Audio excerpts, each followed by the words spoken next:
On with me is Jillian Balow, who is our State Superintendent of Public Instruction, to talk about schools, because you have had, Jillian, a very busy few weeks here, and I just wanted to make sure everybody understood procedurally what happens, and then let's talk about what happens next. But first, good morning. Good morning, Glenn. It's wonderful to hear your voice and be on the air. There's definitely a cascade of decision making that goes on in education. Yeah. And luckily in Wyoming, we uphold, and I especially uphold, the ability of our locally elected school boards to make the most important decisions about schools, and our parents to make the most important decisions about their kids' education. And we're really seeing that play out right now. Yeah. What we hope for from the federal government is a framework for states' flexibility. What school districts hope for from the state, from my office, is framework and support so that they can make decisions in their communities. Well, let's take a look at how this works in the state of Wyoming. It seemed to me that what you had done was give advice to the local school districts, and it was up to them as to whether to close or not. Is that correct? That's correct. Okay. And, again, it wasn't a mandate from Governor Gordon and I. It was a recommendation, All right. And it was based on CDC guidelines. It was based on the fact that we had the day before identified community spread in our state. But again, understanding that every single school district across the state needs to make the very best decisions for themselves.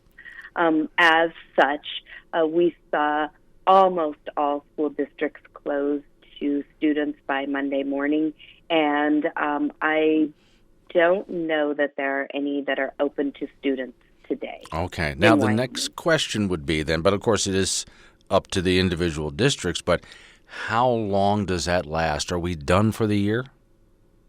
Yeah, so in my authority, and remember, my job as the state superintendent is to try to set a framework that supports local schools and local school districts and families in making decisions. So in my authority as state superintendent, I did what's called hold school districts harmless through April 3rd, which basically means that their funding will stay in place. They won't lose funding as a result of a school closure through April 3rd. We did that for a couple of reasons. First of all, cautious optimism. Second of all, at that time, we're looking at, for most school districts that had a spring break in there plus 2 weeks off from school, some pretty significant decisions need to be made about assessments, about accountability, about graduation, about how education may look different.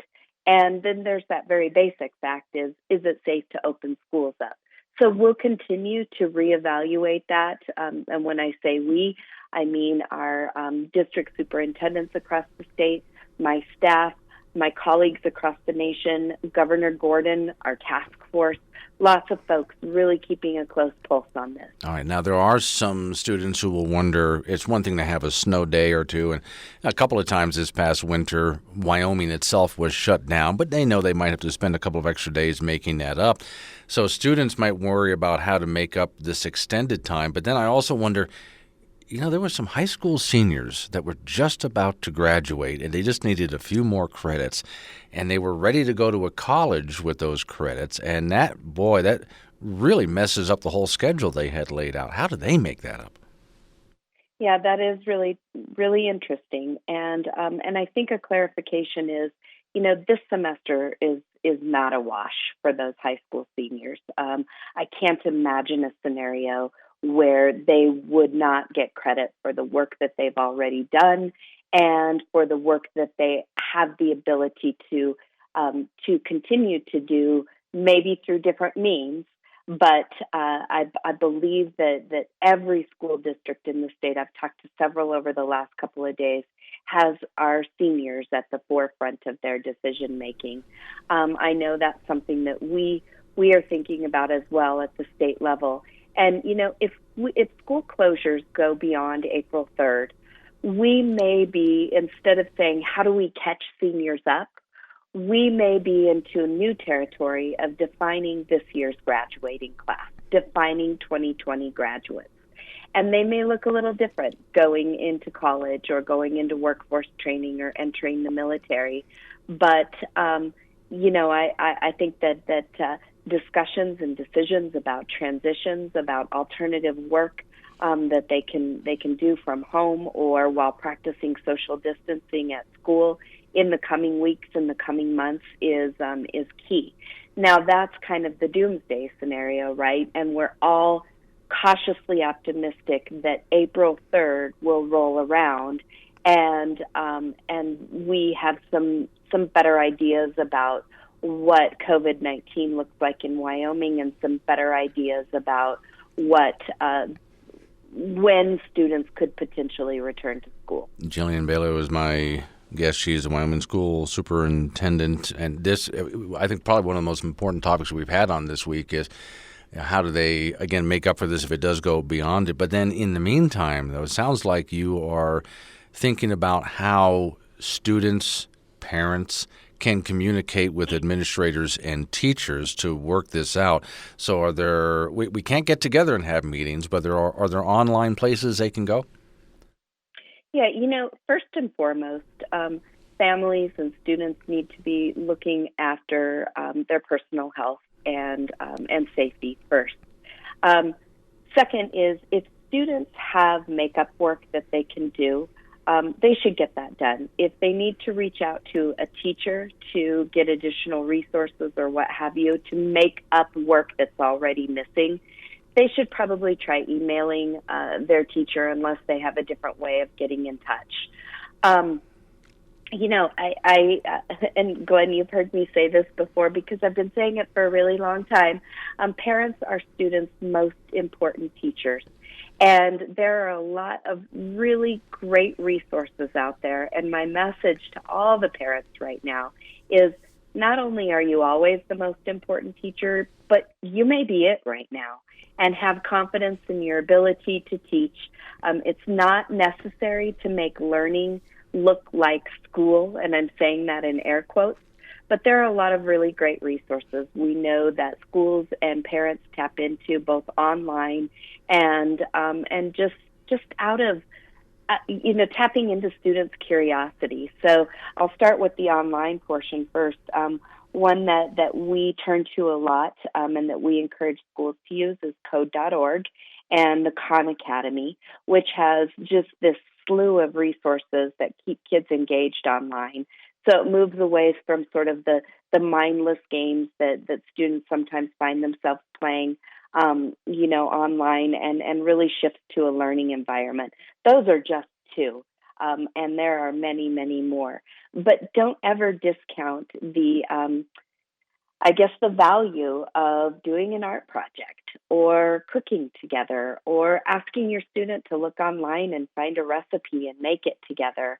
Maybe, if you have a younger student, maybe it's thinking about phonics. And there are a lot of really great resources for parents and teachers about phonics. And just one example, if you have a preschool or a kindergarten student, you may just talk about the word map and break that out into app and then say, what does that sound like if I put the Z or Z at the beginning?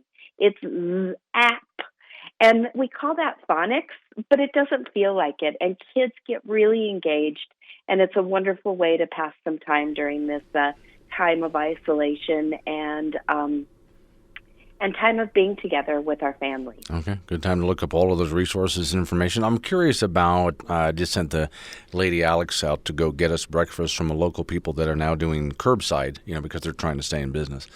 And I started thinking, wow, some of these people really do need the money. Because, financial times are really tough right now for a lot of people that are either getting laid off or even business has slowed down that much.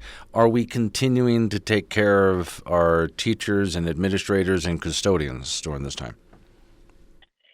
I again have been in touch with multiple people each and every day. And of course, teachers feel a tremendous dedication to their students. But our continual message from the state level is take care of yourselves, take care of your families. Health and safety are most important, and the rest is there. But you need to make sure and put health and safety at the forefront. Sure. I believe that every school district across the state is doing the very same thing. Okay. Are they paying them for this time that they have off, like it were just a long vacation? So again, for right now, the school districts are held harmless, which means they're not losing funding. So I would be surprised to hear if there are districts today that aren't paying their employees. Okay. That may change, quite possibly after April 3rd, if school closures go longer, and that may require, things like statutory changes or policy changes, practice changes, some really tough local decisions. And then just one more thing, and this really isn't payment, but I know folks out there also thinking about the Hathaway Scholarship and looking at our market dive and, the tough decision, the price of oil going down and the financial hardships at the state level. And we have a lot of students who are in college and in high school who are trying to get the Hathaway Scholarship. And so I say that because we're talking about sort of this statutory structure or what statutory changes may need to come about as a result of this. And please know that that's in the minds of policymakers. It's in my mind. And as much as we can in these tough times, put students at ease, put families at ease, that we'll continue to work through this and make decisions that hopefully poise students for future and current success. We will do so. Okay, Jillian, thanks for coming on. As soon as you get anything new, please get a hold of us. We'll get you on the air immediately. I'll clear the schedule for you. Yeah, Glenn, just one thing. I am expecting some news from the federal government this morning. Remember, I said their job is to really paint that framework for us. Right. And I anticipate getting some information this morning about the Every Student Succeeds Act and some waivers that states can apply for from things like the statewide standardized assessment. Okay. And some more flexibility with spending of federal funds. So we'll look forward to that, and I'll make sure that I share that. Sure. Thanks if you get it before 10 o'clock, I'm on the air till 10. So all right, that sounds wonderful. Thank you for coming on. I appreciate your time. Thanks so much. All right.